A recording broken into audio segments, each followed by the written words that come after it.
시청자 여러분 안녕하십니까? 뉴스 더 개벽입니다. 한 주간 세계 곳곳에서 발생한 지구촌 개벽 소식 전해드립니다. 미국의 이론물리학자 제프리 웨스트는 생명의 본질을 규명하는 독특한 통찰로 주목받아 왔습니다. 그는 저서 스케일을 통해 동물과 식물, 인간을 포함한 생명체에 적용되는 숨겨진 법칙을 밝히며 복잡한 생명계의 이면에 일관된 수학적 질서가 존재함을 주장했습니다. 가장 대표적인 사례, 바로 심장박동 총량의 법칙입니다. 이 법칙에 따르면 동물의 평균 수명이 달라도 평생 심장이 뛰는 횟수는 약 15억 번으로 거의 동일합니다. 분당 1,500회를 뛰는 따쥐는 약 2년을, 분당 30회 뛰는 코끼리는 약 70년을 삽니다. 두 동물의 심박수를 계산해보면 총량이 놀랍도록 비슷합니다. 인간의 경우 현대의학과 기술 덕분에 평균 심박수는 약 25억 번에 이르렀지만 이 역시 자연 법칙의 예외적 사례로 보아야 한다고 웨스트는 말합니다. 이와 유사한 또 하나의 법칙, 바로 호흡 총량 법칙입니다. 포유류 동물은 종류를 불문하고 평생 약 10의 16제곱번, 즉 1경번의 호흡을 하며 생을 마감합니다.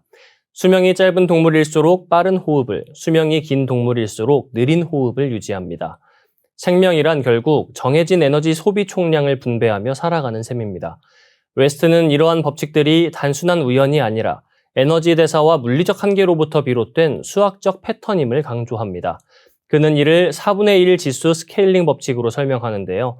예를 들어 어떤 동물이 다른 동물보다 몸집이 2배 크다면 필요한 에너지는 2배가 아니라 약 75%만 더 많습니다. 다시 말해 몸집이 커질수록 효율적으로 에너지를 사용하는 구조로 진화해 왔다는 뜻입니다. 여기에는 프랙탈 구조라는 수학적 개념이 깊이 관여합니다.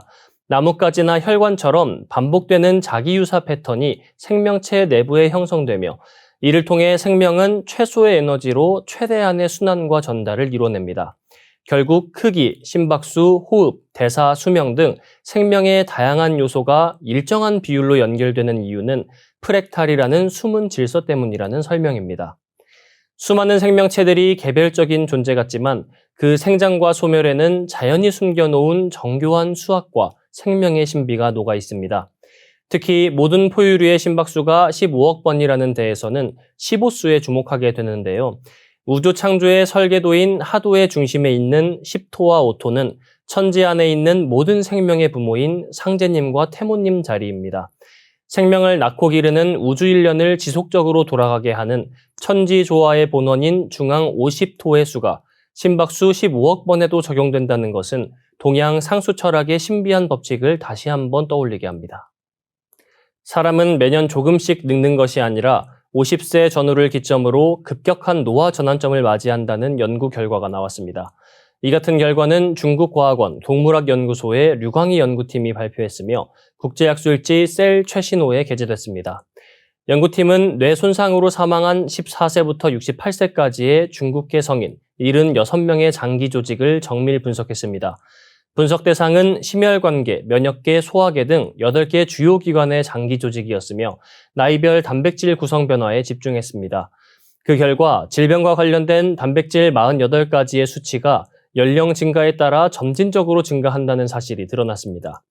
특히 호르몬을 생성하는 부신에서는 30세부터 단백질 조성의 변화가 시작됐으며 이는 호르몬 균형 붕괴와 전신 노화의 가속으로 이어질 가능성이 제기됐습니다.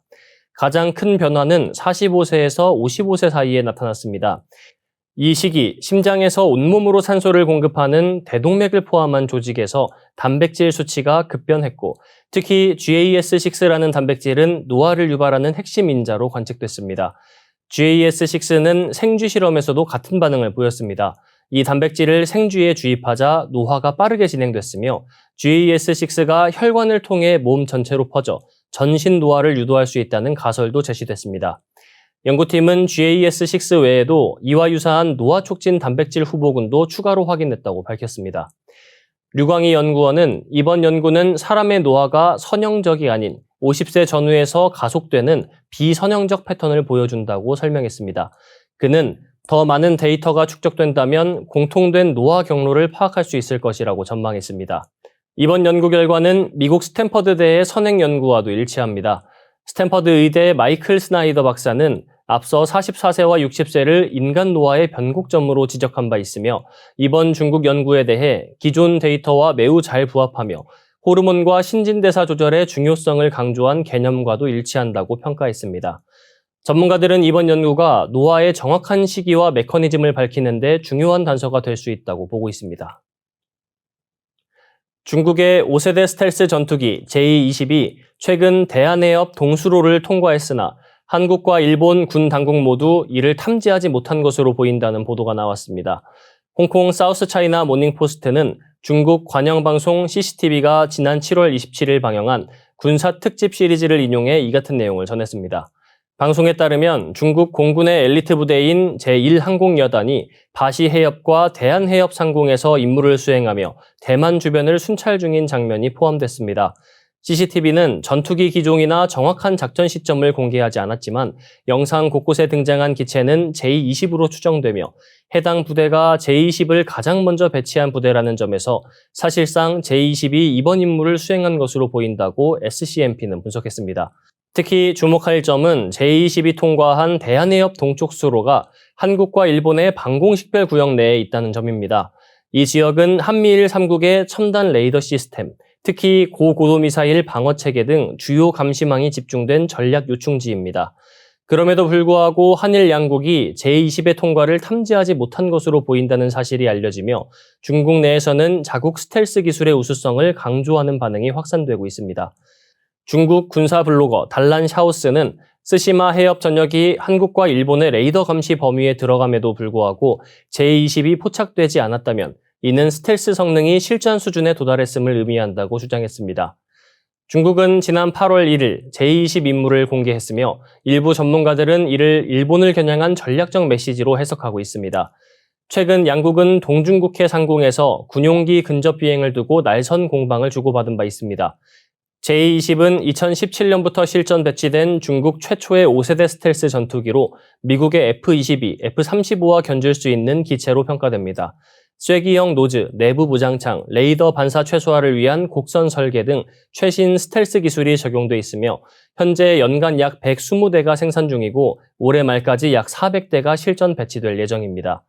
J-20의 이번 비행은 단순한 무력 시위 그 이상으로 동북아 지역의 레이더 방공망에 대한 근본적인 점검 필요성과 더불어 영내 군사적 긴장감이 한층 높아졌음을 시사합니다. 지구에서 전례 없는 속도로 식수가 줄어들고 있다는 충격적인 연구 결과가 나왔습니다. 미국 항공우주국의 인공위성 그레이스와 그 후속 위성이 지난 20년간 수집한 데이터를 분석한 결과 매년 미국 캘리포니아주 면적의 2배에 달하는 지역에서 물 손실이 발생한 것으로 확인됐습니다. 해당 연구는 미국 애리조나 주립대학을 포함한 국제공동연구진에 의해 진행됐으며 최근 국제학술지 사이언스 어드밴스드에 발표됐습니다. 연구진은 북반구 전역에서 육상 수분 손실이 극심하게 나타났다고 밝혔습니다. 특히 북미 서부 해안, 미국 남서부, 중앙아메리카, 중동, 동남아시아가 가장 큰 피해 지역으로 꼽혔습니다. 기존의 습한 지역으로 알려졌던 곳들도 이제는 건조해지거나 적어도 예전만큼의 습도 상승을 보이지 않고 있습니다. 현재 전 세계 인구의 75%가 담수 부족 지역에 거주하고 있으며 이는 농업과 위생 그리고 기후변화 회복력에 치명적인 영향을 미치고 있습니다. 연구진은 이 같은 현상이 이미 건조한 지역의 사막화를 더욱 가속화할 것이라고 경고했습니다.